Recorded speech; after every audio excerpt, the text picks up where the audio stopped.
Today on the Cameron Journal podcast, I'm happy to introduce to you Sanjeev Loomba. He is a business leader, thought leader, and today we're going to talk about valuepreneurship and what that means for organizations, business life, and all this type of thing, and talking about his new book, The Ninth Gear. So it's an interesting conversation. It's very exciting. This is the Cameron Journal podcast. Let's go.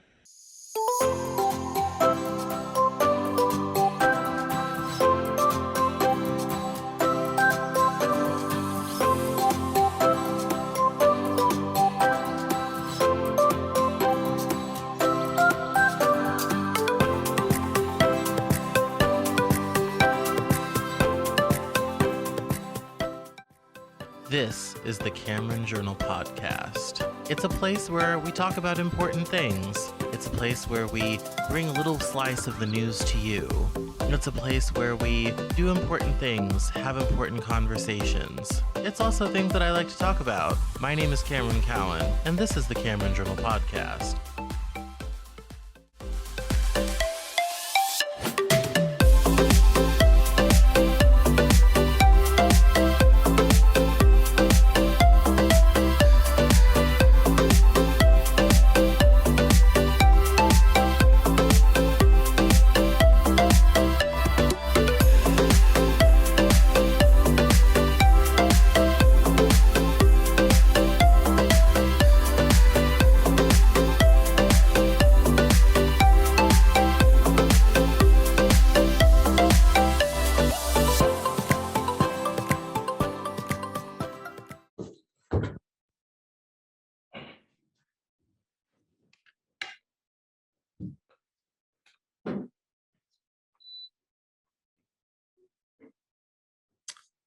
Today on the Cameron Journal podcast, we welcome Sanjeev Loomba. He's the author of a book called The Ninth Gear, now out on Amazon Kindle and hardback. He has written about what he calls valuepreneurship. The book is described as a much anticipated compendium on leadership, transformative thinking, and strategic and tactical methods that have brought unimaginable results to thousands of leaders, business people, professionals, and hundreds of organizations worldwide. He has a great reputation with people, and we're going to talk about culture, strategic thinking, and how to kind of adjust things to be more productive and better in business and work and life and all this type of thing. And I'm definitely interested in exploring that word, valuepreneurship. So welcome, Sanjeev, to the Cameron Journal podcast. Hey, Cameron, thanks very much. Thanks for inviting me. Yeah. So why don't we just dive right in? Why don't you define valuepreneurship for us, and then we'll talk more. For the last 30 years that I've been teaching people or helping organizations, developing people, and so on, I've come to realize that we're looking at the world in the wrong way. So let me just tell you the distinction between entrepreneurship and valuepreneurship, which will then frame what valuepreneurship is. An entrepreneur says, I've got this or that product or service, and who can I sell it to, and how much can I sell, and how much money can I make? All that is fine. It's okay. It's brought us up to here. And I'm saying that moving forward now in the new world, where people are much more conscious about greater purpose, greater meaning, you do the same work. The valuepreneur does exactly the same work, the same business, same product, same services, but the approach is at 180 degrees. The valuepreneur says, who's out there? That's the starting point. Not what do I have, but who's out there? And what are their priorities? What's changing in their lives? What can make what I call a depth of impact on them? And then, and only then, sits down to say, what products can I design or have, or services and so on, to be able to serve that value, right? So it's all about an obsession for value. Now, I'm not saying anything new. This is the understanding of what I'm saying. This is also a process of absolute integrity. It's shifting from that me sphere, I want, into the you sphere of what I'm able to give. And I mean, wouldn't you agree with me that it gives you more, well, let me ask you, Cameron, what gives you more satisfaction in the depth of your heart? What gives you more satisfaction, to give a gift or to receive one? Well, see, now I'm supposed to ask the questions around here, but I'll answer yours. It's And I, I I said satisfaction, not pleasure. I definitely I'm definitely, this is probably not going to help your answer, but I definitely am I enjoy giving people things. Like, I'm the type of person, if you come to my house and you see like a decorative object and you just love it and fall in love with it, I'll probably let you take it with you. I'm that Yeah, guy. Like, I've given away so much stuff. People like, oh my God, that's so unique and wonderful. Like, I would love that. And I'm like, then have it. Like, just take it. Like, I move every 2 years. It might not make the next move. So really you're helping me. So, but I mean, yep. I think that that impulse of just like giving something great that someone really is going to enjoy, that makes me happy. Like It's when someone walks out with an object and I know they're going to love it and take care of it, I'm beautiful. like, it's been a great day. It's a beautiful answer. And here's the thing: whenever I ask this question, and to whomever I ask it, it might not be as beautiful and beautifully put forward as you've done, but it is always that they get more satisfaction out of giving. It's the natural human psyche. I'm not saying that I'm taking you into a method. I'm saying I'm taking you, let's set the record straight. Let's become who we actually are. Everyone gives the answer that it gives me more satisfaction to give than to receive. Now, let me give you a quick example, and this will nail valuepreneurship. And then, here's the thing. Someone said to me recently, yeah, Sanjeev, this is great stuff. You can, when you're talking about big leaders and things that they bring value to people. But, what about, I don't know, an office cleaner who's having to go in and do cleaning? How can they become what do you mean by meaning and purpose and valuepreneurship? These are very lofty ideas. And I said, look, think about this. Think about a cleaner who goes into an office and with a mindset of, oh gosh, I've got to go into that office again, and do the same boring job, the same brooms and the same cleaning. It's so tedious, it's horrible. I wish I was doing something else. And that I wish I was doing something else. And the thousands of people that I coach or have had the opportunity to coach in so many different organizations, I find that a very small percentage of people actually say or don't say that I'd rather be doing something else. And that saps energy. And that person is always going to be dissatisfied. Now, talking about giving a gift, think about it this way. The same cleaner goes into the same office with the mindset of, hey, what am I doing today? And who's in that office? Remember, I said that for me, valuepreneurs start with whom and what is the depth of impact. So he says, or she says, hey, in that office, what am I doing? What's it about? Okay, there's 100 people who work in that office. So by the work that I'm doing, it's going to sanitize the environment so it'll protect their health, right? There may be less COVID or whatever.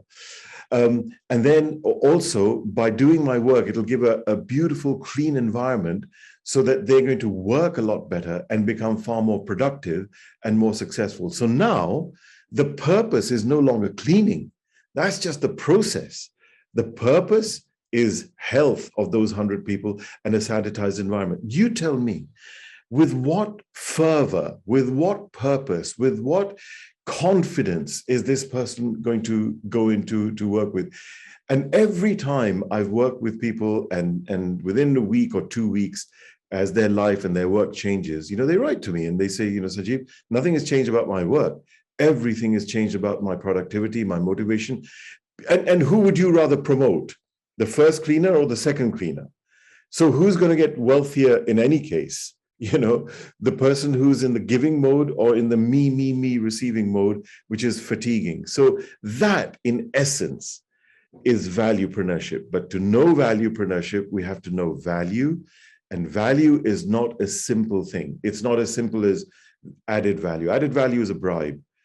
Value, we need to actually think about it, calculate it. So in the first section of the book, which is all about the culture of value, in those 100 or odd pages, I've actually gone in and given lots of examples to describe what value is. Not only describe it, but there's models around it, and as well as being able to calculate that value.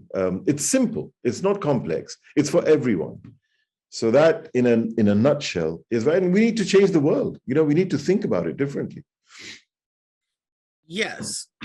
And I'm glad you said that. I asked this question of a gentleman I interviewed in West Africa who's in a similar industry to you, and he does startups in West Africa.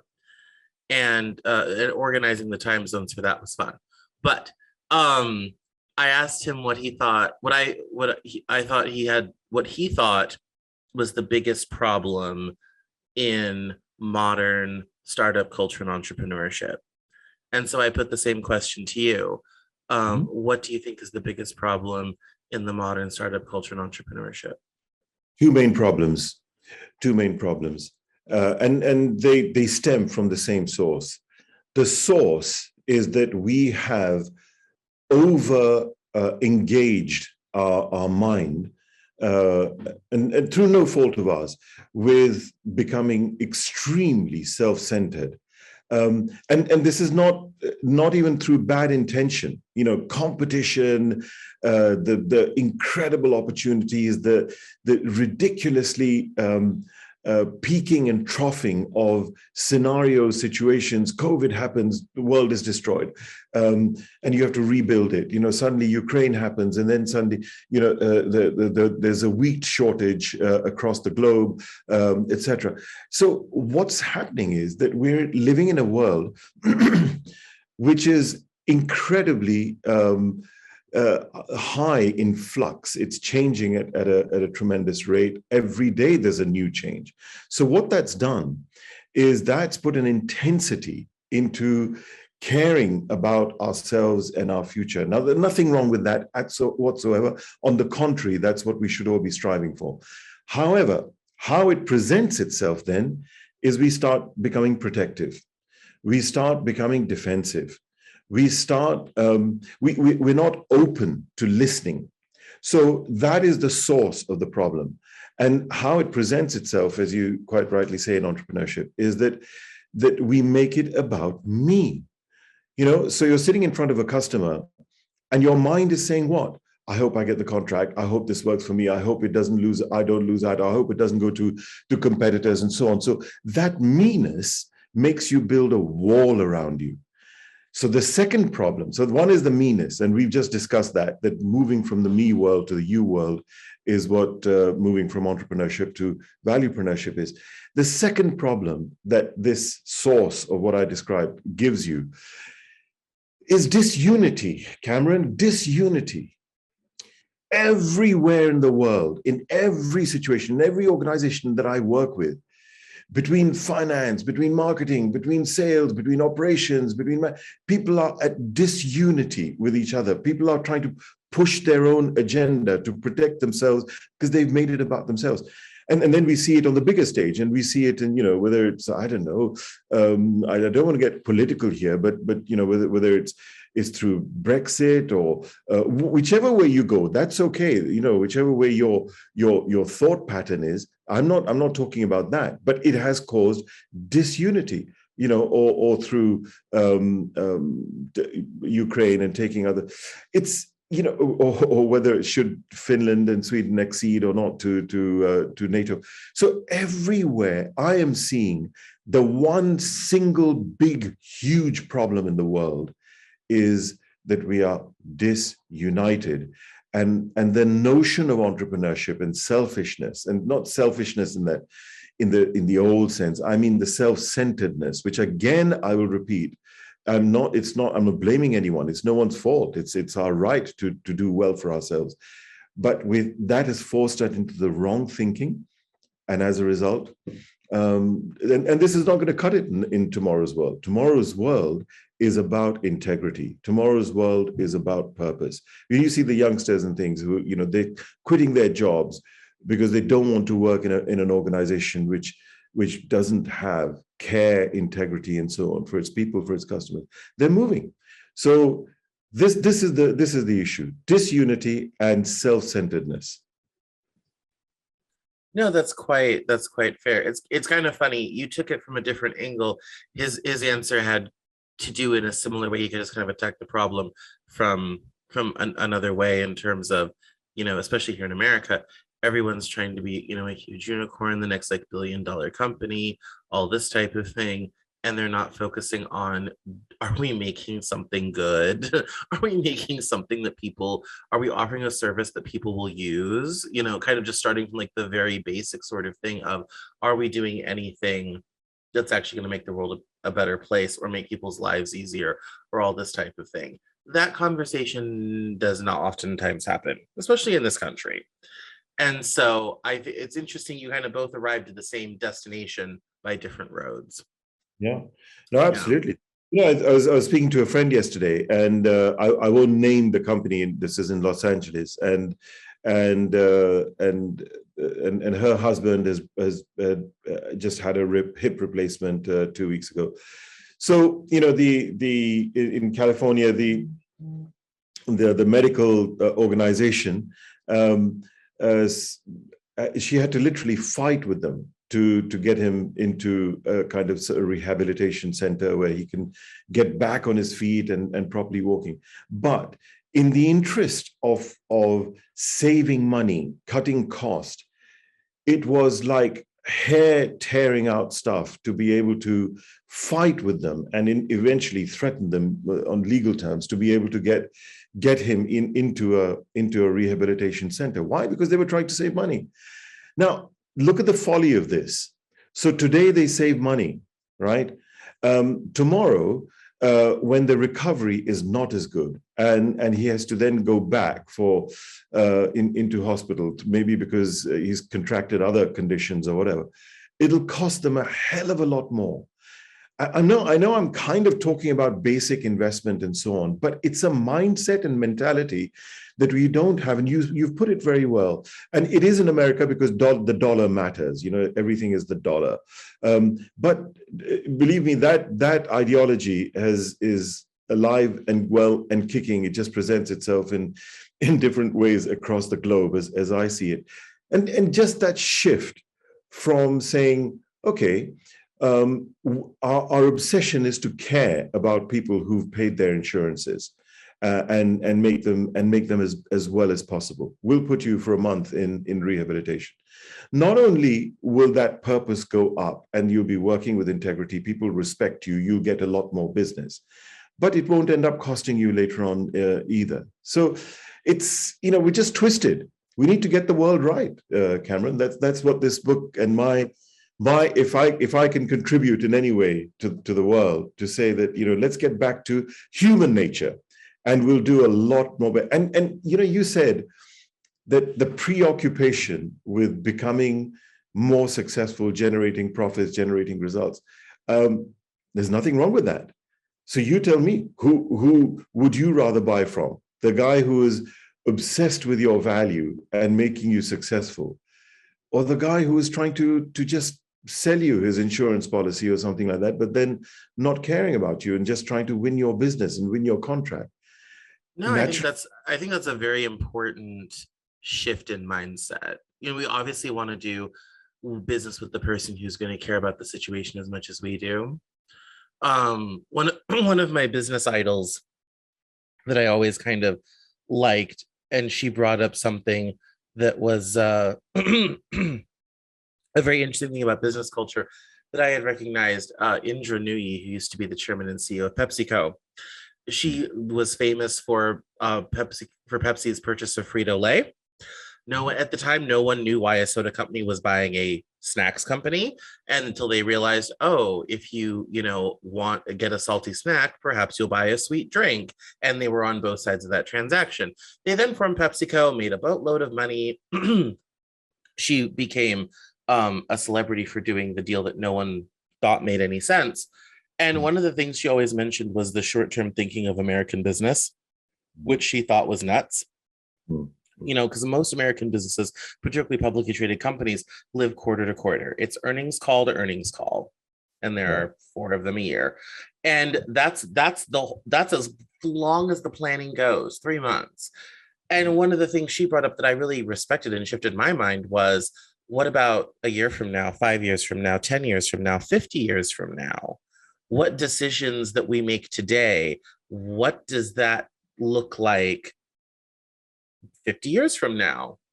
And it was kind of funny because the whole idea, like, we always talk about, long-term thinking and long-term investments and all this type of thing, but we don't enforce that in our business culture.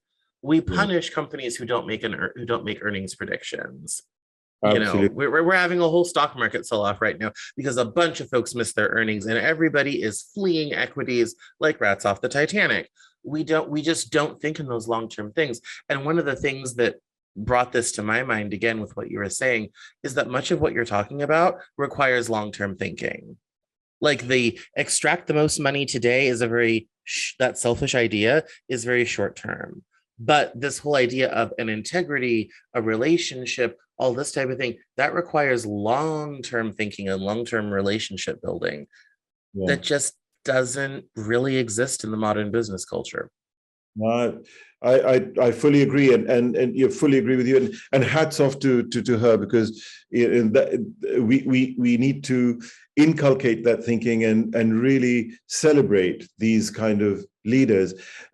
One thing though, however, I just want to go back to one thing, is yes, it will have incredible impacts on, it's a case of what world are we creating here, what world are we, and it is our world, it is for us to create it or destroy it. No one else is going to do it. So what kind of world are we creating? But I'll go back to one point. Yes, it will have incredible impacts in the long term and the medium term and so on. But the organizations that I'm working with, have been working with, Cameron, this is the interesting thing. This mindset shift will have its impact in the next quarter, and it's got to, and the reason I say that is because we are in this, as I remember I said that we're in such a world of flux. It's changing. Who knows what's going to happen in 5 years time, in 10 years time? Who can even predict that, and why should we? The more that we impact the short term, the more that we shift our mentality, that will automatically protect the long term. I mean, I say this with total humbleness and modesty, but there are organizations, the gentleman who's written the foreword in my book, in his organization, when we did a total shift, bringing in valuepreneurship, and other organizations like that, when you can demonstrate an EBITDA shift, an earnings shift, a profit shift, within the first year of 18%, it's the kind of stuff that investors absolutely drool over. So I'm not saying this is about making money. Money will happen, because, as I said, who will you buy from, the valuepreneur or the entrepreneur? Naturally from the valuepreneur. And still your purpose is not to make money, but you will make a hell of a lot more of it. But you can have that depth of impact by shifting your mentality on whose value am I impacting right now. And that's what Steve Jobs did. He was a difficult guy. There's no doubt about that. Bless his soul. Yeah. But No, I think that's an important idea to bring up, though, that there is, this kind of immediate impact in terms of changing the shift. So I guess then that also begs the next question of how do we change our mindset to this valuepreneurship? What old ideas do we have to get rid of, and what new ideas do we have to pick up? Cool. So now you want me to summarize 558 pages in a couple of minutes. No, look, I'm teasing. Top level, 30,000 feet. I believe in you. You're a talker. I believe in you. Let's go for it.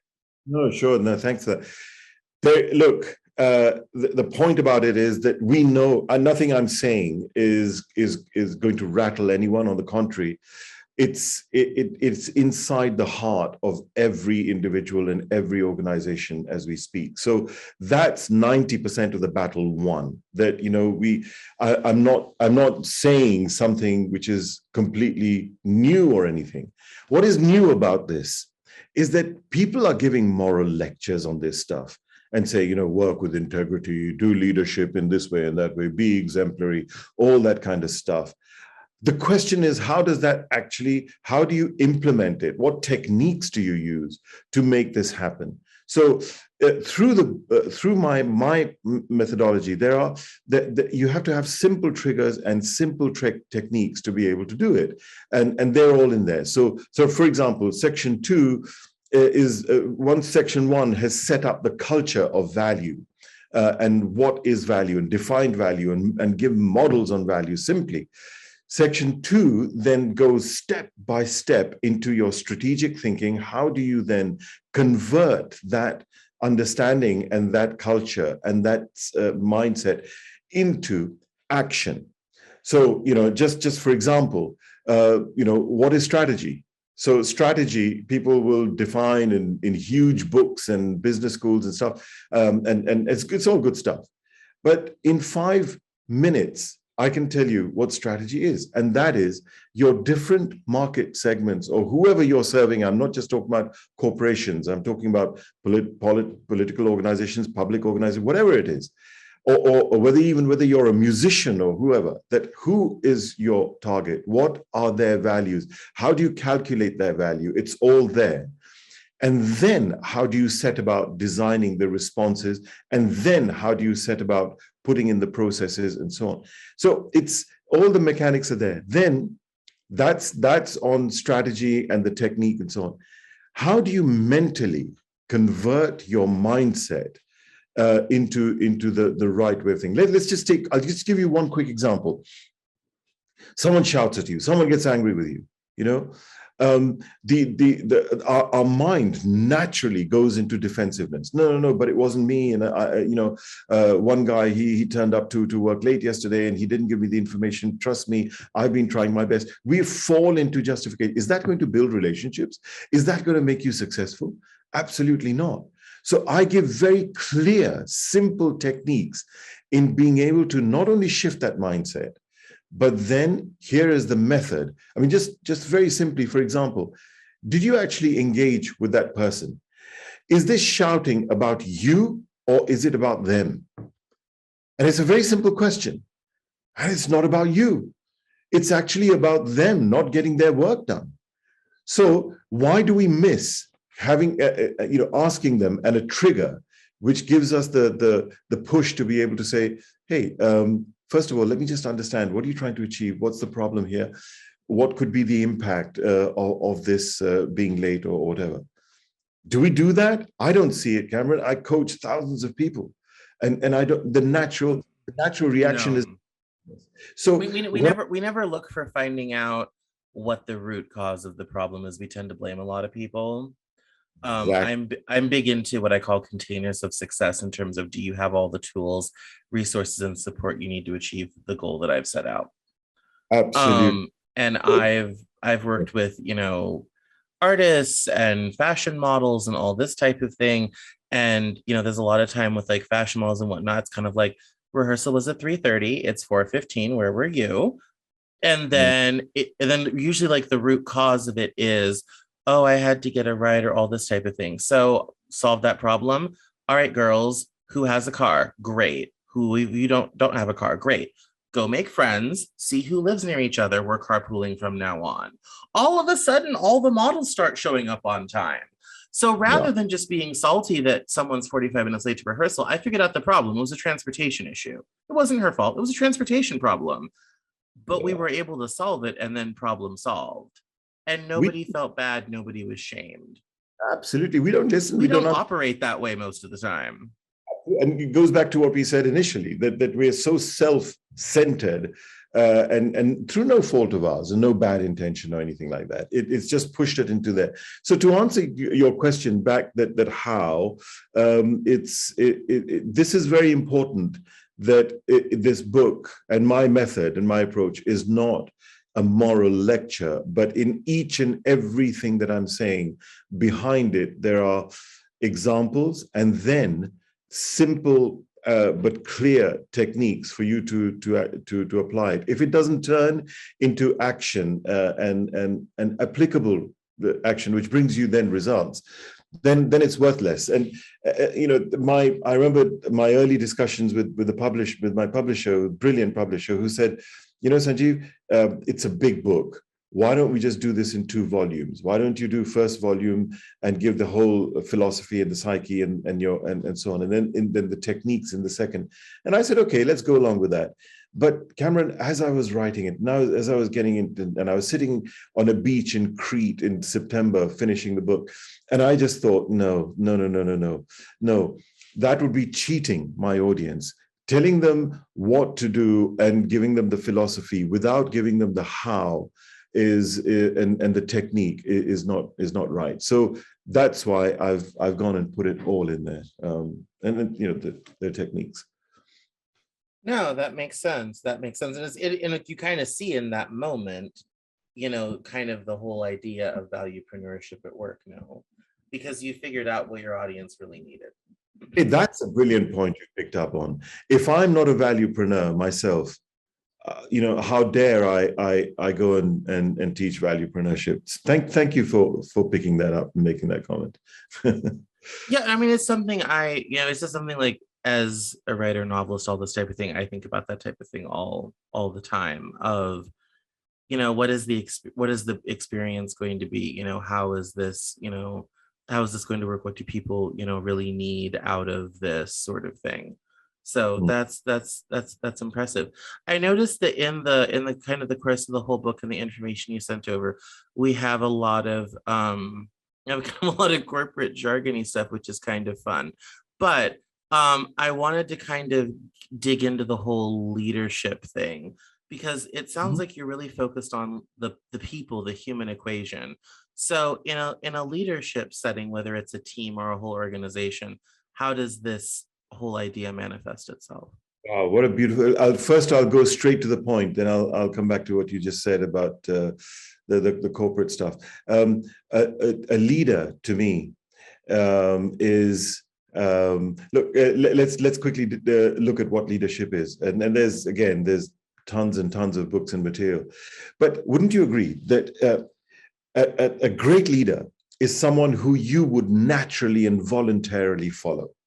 Not because it's hierarchy or because your job depends on it and they're your big boss and your salary increase depends on it or anything, but you naturally and voluntarily want to follow them. That defines that's a good leader. Would you agree with that? Absolutely, because those are the people that will follow you to heaven and back. Brilliant. So now then the question comes, very simple question. What is the only one thing, not 50, not 100, what's the only one thing that they need to be doing which will make you follow them? And the answer to that is as simple as bringing you success, serving your value.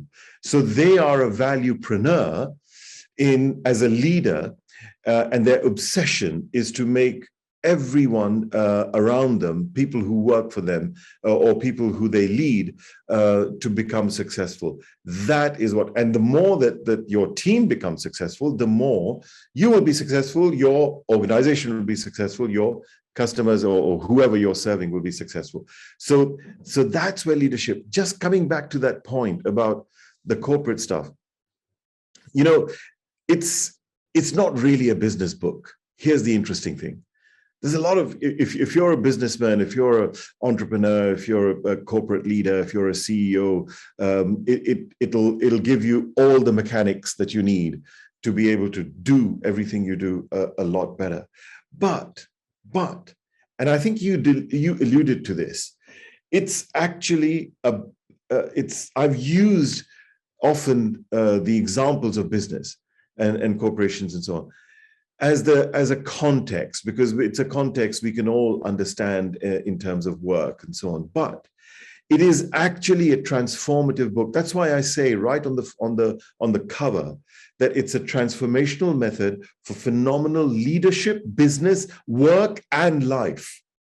So you said it very nicely, because you said that, you're working with fashion designers and musicians, or and artists and so on. And for each and every individual to think using those models that I've given in there, an artist who says, hey, who am I making a depth of impact on over here? Will be, and that doesn't mean to say he or she needs to compromise with their art. It's being able to make it far more engaging and far more delivering an impact to those people who actually look at that painting, or wear that dress. So it is actually not just a book for business and corporate leaders. It's for absolutely everyone who's engaged in any kind of professional or expertise or activity in this world. So and I'll just say that for those of you who are going to engage with it, read it, guys. Section 1 will give you undoubtedly all the as I said, the principles, the culture of value, the modelize it, etc. Section 2 is the mechanics, and I take a business corporate approach. Please read Section 2 and view it from the work that you do. I've actually gone against corporate jargon. So, if I'm using the word strategy, I'll define that in very simple terms, that who are you serving and what is their value, and so on. Then when you come to Section 3, it'll give you the mind, the psychology, and in 130 pages or whatever it's all about setting your mind straight. Then the part that you mentioned, which is becoming a magnetic bringer of value to people, which is leadership, is in Section 4. And then finally, how do you, in Section 5, build relationships, and bring unity around you, and therefore in the wider world. So yeah, I'm sorry, it's a long answer. It's written with the pretext of corporations and business, but it is to be read for yourself in whatever you do. No, that's perfect. That's very helpful. It's always nice to have the whole picture and the whole view. I was also kind of interested to think about automation. One of the things you mentioned in your original email was people, need to make themselves valuable because technology is coming for us all. And so I was wondering how you see this stuff applying in our increasingly automated world. It's automation is brilliant. Automation gives us actually a lot of people see automation as taking away their jobs and so on. Well, if we work with that kind of mindset, then we're going to be in trouble, because we're limiting our thinking. But if you think of it this way, the more that we become automated, the more it opens up possibilities, requirements, and ways of being able to serve even more value. So what's going to happen is that processes and so on are going to, look at this, Cameron. You and I are speaking over you're in California, right? No, sunny Seattle. Oh, you're in Seattle. Okay, cool. And here, and I'm sitting in London, right? So thanks to technology, we're having a great conversation. It feels like we're sitting in the same room, frankly. But things like these kind of platforms can help you to get the process done and the decisions made and meetings. So that means that when you actually interact with people, you're sharing ideas and you're expanding your mind face to face, because it's in the whites of eyes to whites of eyes. So you can then expand down avenues and look at the opportunities and opportunities are, I know this is a cliche, but literally endless. And the more that we are giving ourselves the space through automation to be able to, the more the appearance of those opportunities are happening and becoming more evident to us. So I think, but we have to understand this in the right way. you know. Well, that was bringing me kind of circling back to the beginning of the episode when you talked about disunity, which you might have noticed we're having a little bit of a problem with in our country lately. Yeah, And yeah, and I feel like the attitude towards automation, because of how it is what it's done to workers, has kind of already set up an antagonistic relationship. hmm, And I always use the example of, I said, years ago when Ford painted a car, it was six guys in a paint booth with paint guns. That yeah, was six jobs. It's now one guy behind a piece of glass pushing buttons and a robot does all the work. There went yeah, five jobs just like that. I think yeah, it's, I mean, how do we keep a value mindset in a world where it seems like we're just no longer needed? yeah. I think No, that's what most people bring to automation.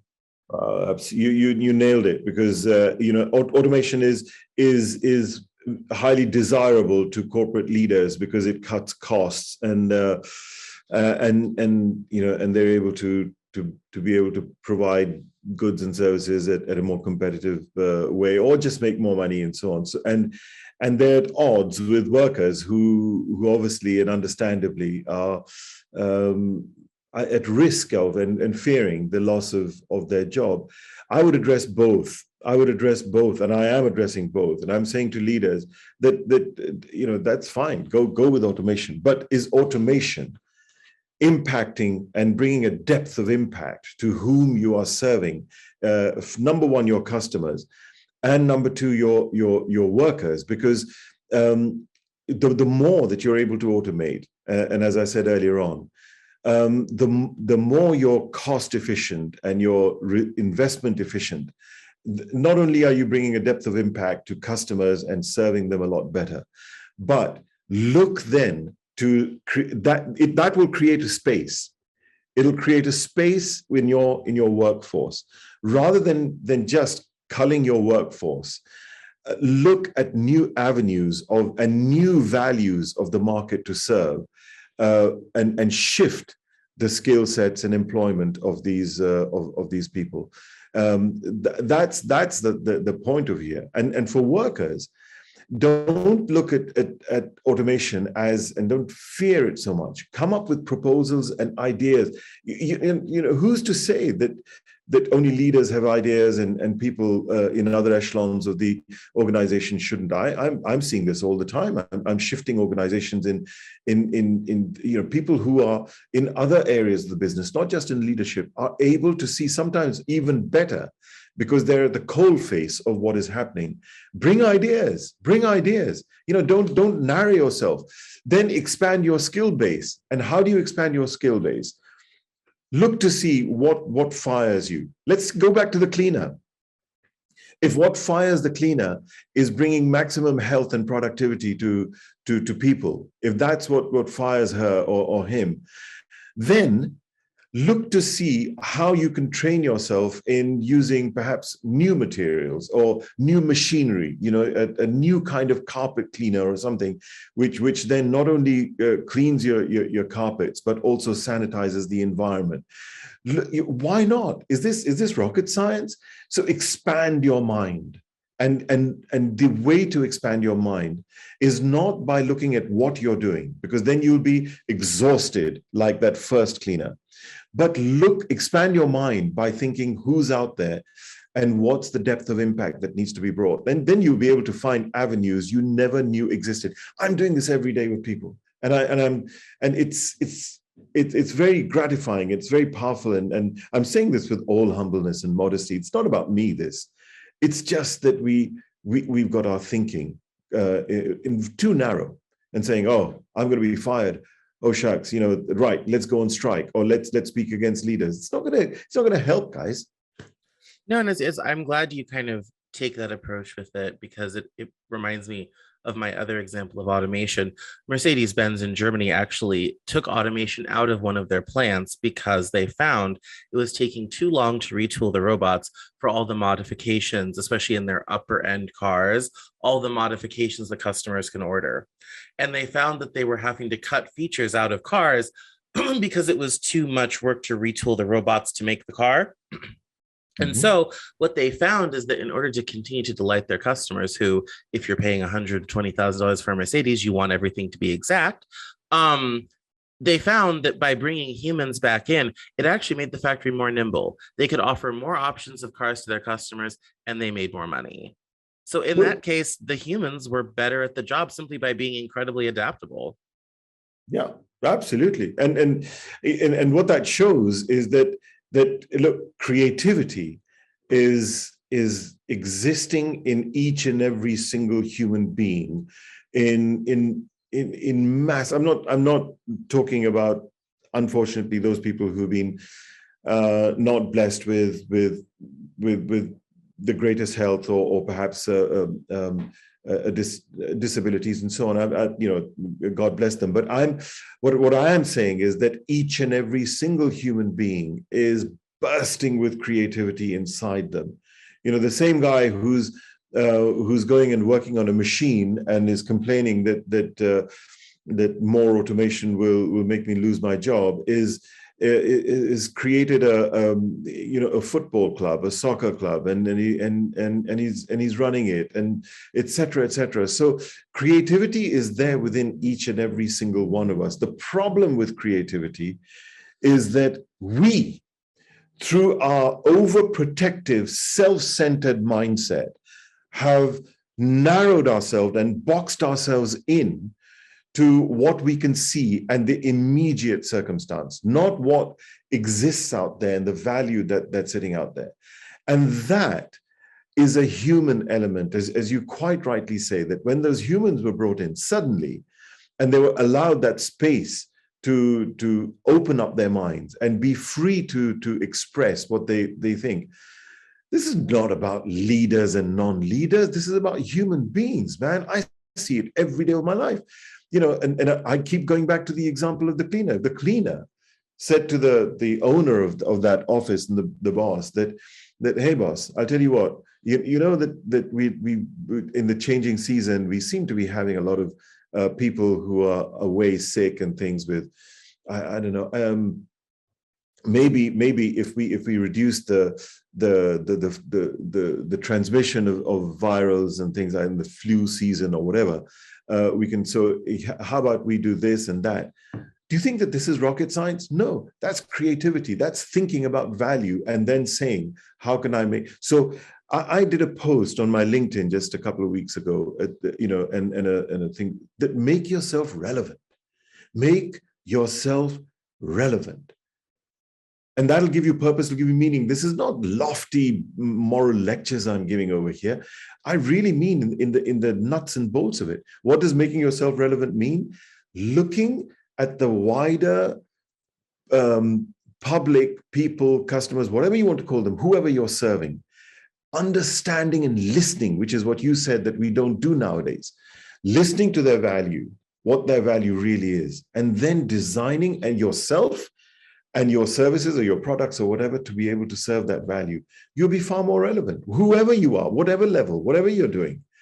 So the human factor is actually with automation. I mean, this is the summary of it, that with automation, if we get this right and if we become valuepreneurs, the human factor is not going to diminish with automation.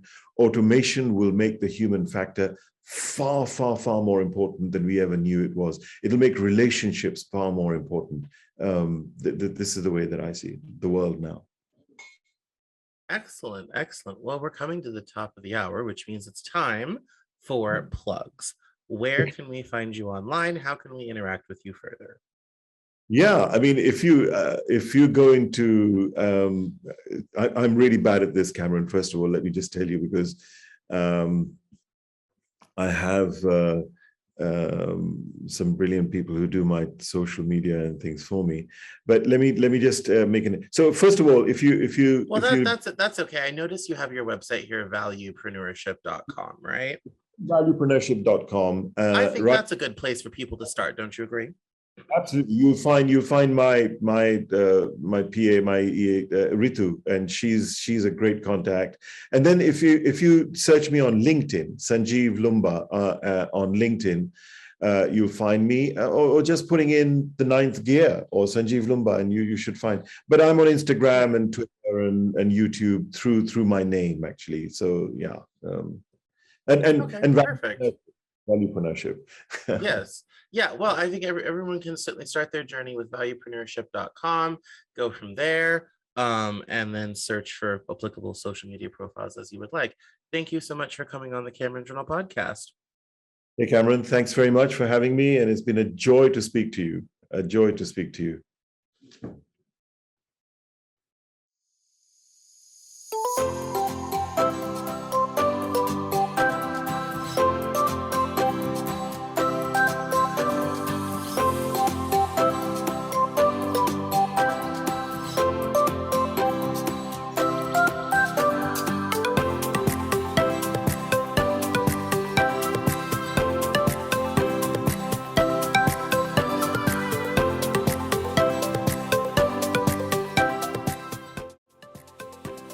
That's all for this episode of the Cameron Journal podcast. Thank you so much for listening. Visit us online at CameronJournal.com. We're on Facebook, Twitter, and Instagram. And I love to talk to my followers and listeners, so please feel free to get us on social media at Cameron Cowan on Twitter. And we'll see you next time on the Cameron Journal podcast.